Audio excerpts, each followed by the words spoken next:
How's it going, guys? And welcome to the showdown between the Warriors of Chaos led by SIGVALD and the Dark Elves, who are going to be led by Dreadlord. So guys, let's jump right into this match and take a look at some of these builds. So on the front line, I do have a very heavy core of the Chaos Warriors with great weapons, and I definitely think you need a ton of armor-piercing damage in this matchup. So if we look at my opponent's army up here on the high ground, he does have two groups of the Blackguard and Nagaron, who have 100 armor, the Harganeth Executioners, which I think he also has two of. Yeah, these bad boys do also have 100 armor, and then also even these like cheap low-tier infantry, like the Blackguard Corsairs, are rocking 80 armor. So having that AP in the front line is kind of your core staple of your army, I think is very important. On top of that, I do have two groups of the Forsaken. The Forsaken don't have the best armor-piercing damage. They do have 63 weapon strength, which is very big, but only 14 of that is going to be armor-piercing. However, they do have a really nice charge bonus, but the main thing about the Forsaken is their mobility. If you need them to help out, dealing with cav or flanking units or dark riders, or even getting up and around the flank and going after the Blackguard Corsairs with the handbows, they're going to be very good at doing that. Also on top of that, you are going to be often seeing Witch Elves in this matchup, and Witch Elves only have 5 armor, and they only have 26 melee defense. So if you can get a really good charge with the Forsaken on the Witch Elves will get absolutely annihilated by these Forsaken. So I'm definitely going to be using those guys to hunt Witch Elves and kind of pressure the back line.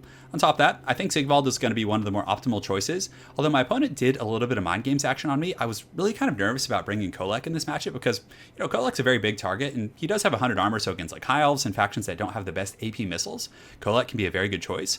But the Dark Elves do have, Dark Shards, they have the repeater crossbows on horseback, but my opponent actually didn't bring any of those.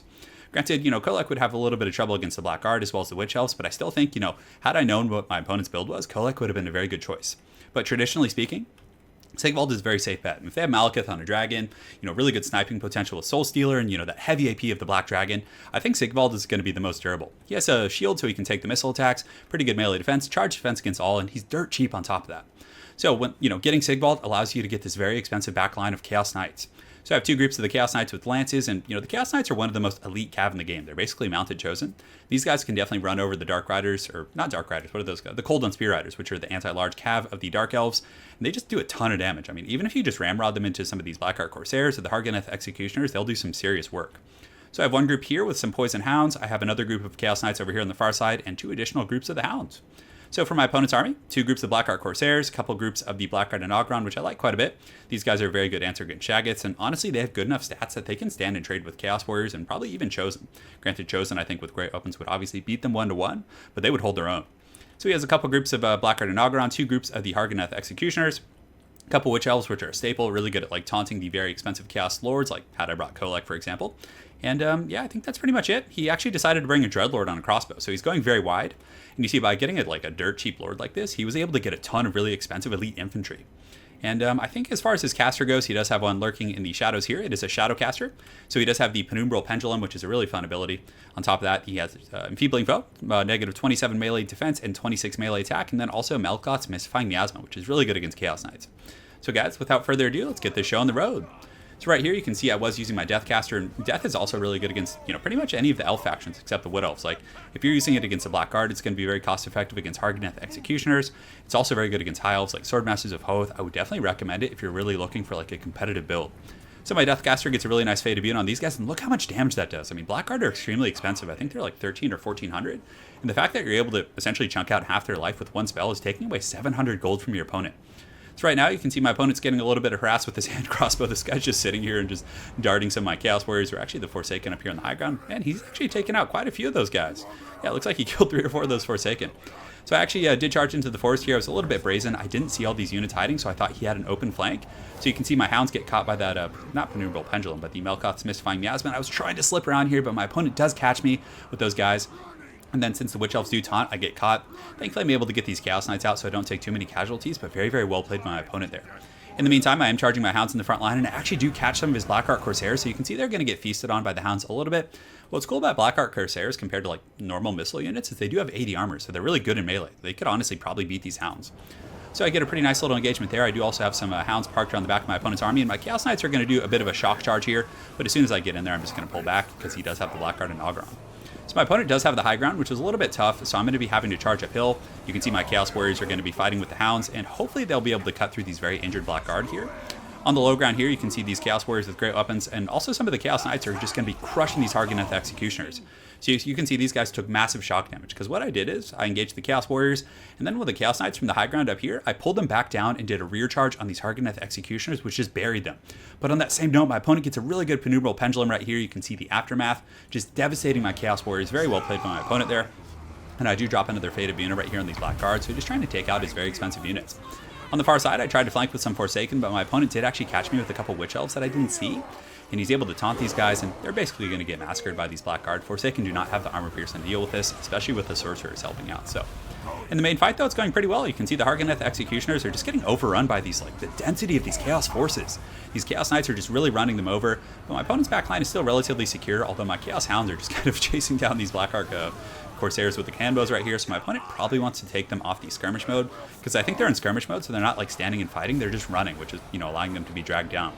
But I have a very big Chaos Blob right here. The Chaos Warriors and the Cav are able to get a great rear charge and just crush these Hargoneth Executioners. So a very good start to the battle for sure. You can see that the troops holding for my opponent on the far side are these Black Guard. They're probably going to go down relatively shortly to these very healthy Chaos Warriors. And the front line for my opponent is pretty much completely buckled. The one thing that's going pretty well is he did secure his flanks. He was able to kill my Chaos Hounds. One of the groups, I think he actually drove off 2 groups, and then he also did kill my Forsaken pretty handily. So I'm definitely a little bit short on mobility at this point. My Chaos Knights with Lances here, they're not like, they are shot capped technically, so you don't want them. And I feel like swinging that, you do guys see how that Chaos Warrior like swung that? I guess it kind of is like a halberd, but I feel like it would be more for like stabbing. But, and to stay in combat, they're not going to be as good as the Sword and Shield variant, but they're still very strong. I mean, 46 weapon strength is really good. But unfortunately, they're both, out of control at this point. So I had no control over these guys. I couldn't get away from the Blackguard and Ogron he had here. So I started taking some really, really heavy casualties on these Chaos Knights. So a little bit of sloppy play on my part, but it should be fine. Hopefully we can stabilize here. On the other side, you can see these Chaos Warriors with the great weapons are starting to kind of chomp through these Blackguard and Ogron.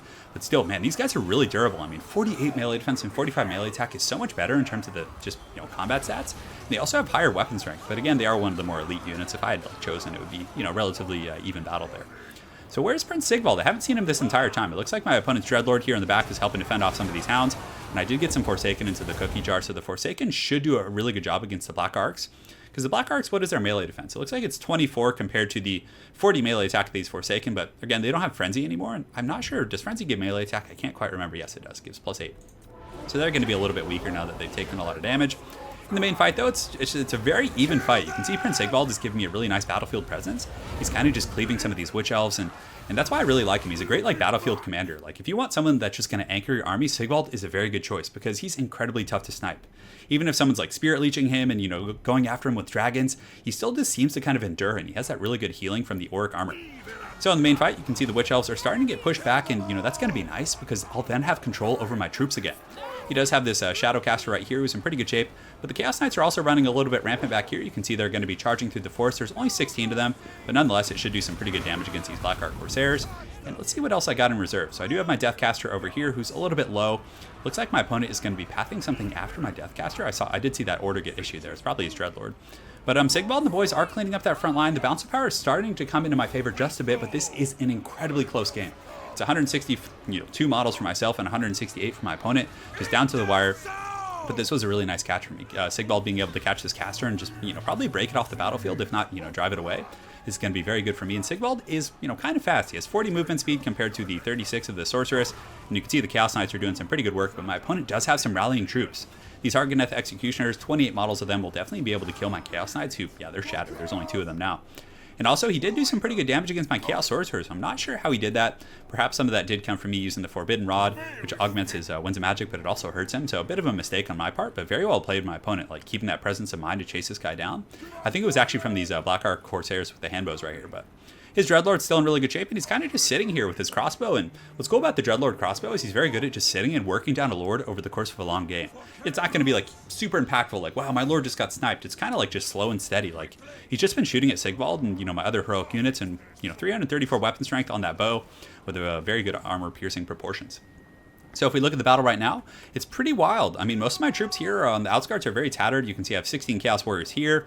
I have 20 Chaos Warriors right there. And yeah, just very beat up everywhere. And both of us are. I mean, I do have my Deathcaster lurking around the back here who is broken, but hopefully he'll be able to rally and get me some Winds Magic. But really, neither of us have much.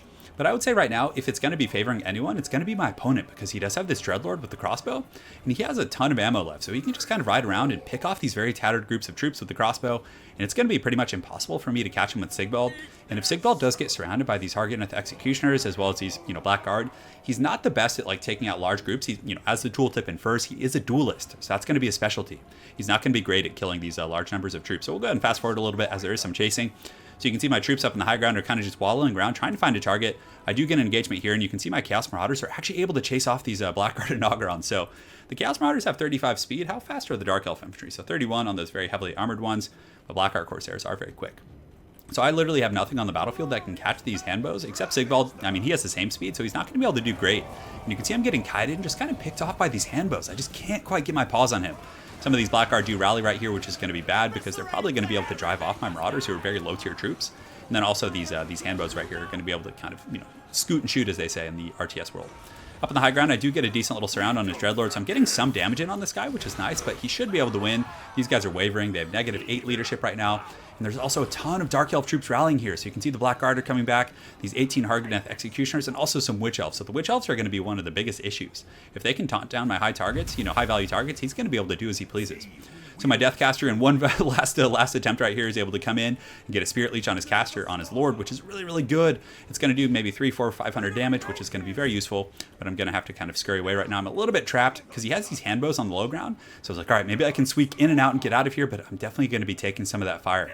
So the bounce power is just barely in my favor right now. You can see it's just over the halfway mark. SIGVALD is taking those armor-piercing bolts, it looks like, or not SIGVALD, but that Chaos Warrior took one right to the dome. He's definitely not happy about that. But SIGVALD's going to be going balls deep trying to finish these guys off. But this is a lot of Blackguard and Ogron. These guys are very elite.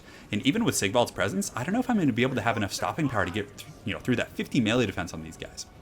So SIGVALD and the boys are going to be pushing up on the high ground. You can see him taking some of that Black Arc fire. And it looks like my caster has indeed shattered off the battlefield. It looks like some of those guys were able to kind of poke him down. I think he used his Dreadlord as well as these crossbows to do it, or handbows. So very well played my opponent there. So SIGVALD right now is just going to be fighting against these Blackguard and Ogron. A very, very pitched fight up here on the high ground. And he pretty much has no support. The other Chaos Warriors have all fled off the battlefield. And it's basically just SIGVALD versus the world right now. The bounce power is dead even, so this game could literally go either way. But it looks like the cycle charging from the opponent's Lord is going to be a little bit too much to handle. And then there's just going to be this huge collapse of all these troops. But SIGVALD is trying his best. You can see he's surrounded. Man, he is giant compared to these guys. But he's going to get that big cleaving attack. And if SIGVALD can maybe do a little bit of damage to this Dreadlord, he could cause some sort of a routing issue. But these are very elite Dark Elf forces. And it looks like it's not going to be enough, guys. So you can see the bounce power starting to shift back in my opponent's favor as he does cycle charge me there. And that's going to be pretty much all she wrote for SIGVALD. So very well played my opponent. That was definitely one of the better games I've had on ladder in a long time.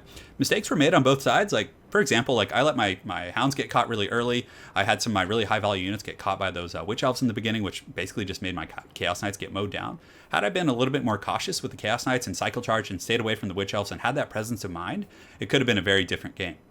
But on that same note, there was a few issues with him. Like the Blackguard Corsairs were skirmishing the hounds, and he did take a lot of unnecessary casualties from that skirmishing. I don't know if it was intentional, but aside from that, I mean, man, he had masterful control. He was really on top of taking out those high-value targets with his Dreadlord.